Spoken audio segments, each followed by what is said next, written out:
this is my biggest beef with Nick, right? Is if you're an offensive coach, you got to be a good play caller. Like, you got to be able to build an offense, create a great scheme, and be able to call plays in a pinch.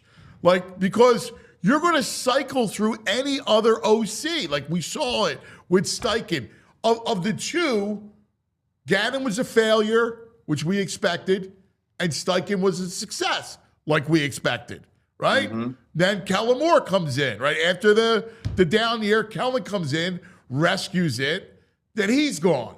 So anybody that has any success here from an offense is going to go get a head job. So You're out. So that's why. I feel like this makes everything clear for why Kevin Patullo was named offensive coordinator, because they're buddies, and a lot of us know that they're buddies. And you remember when Andy Reid had that stretch where he just had a bunch of yes men? Nobody would tell him, no, let's not do this. For a long time, he wouldn't run the ball with Brian Westbrook. And I think Nick Sirianni has some of the same situation. He like yes men. That's why he hired Brian Johnson. And that's why he's hired Kevin Patullo. There's people who are qualified for the job, but because they're qualified for the job, they might not agree with everything that Nick Sirianni says. This is just me theorizing. It's just an opinion. Me coming up with a theory for why KP, somebody who's never called plays ever, has gotten this job. And this is what I believe. Kevin Patullo might be a hell of a dude. He can't call plays in the NFL. His schemes are vanilla.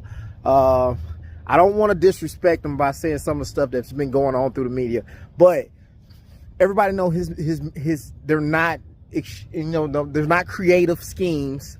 And we went through it for 18 weeks plus, because we had a training camp in which we tried to learn the scheme there too. So I believe that Nick Sirianni is going to hire somebody he believes that'll follow his lead when it comes to this offense. And that can be a problem if we're trying to get somebody who's going to make this offense better, because Nick himself don't call plays well. So when he told me that when he said that he was going to get involved in the offensive game plan, it didn't really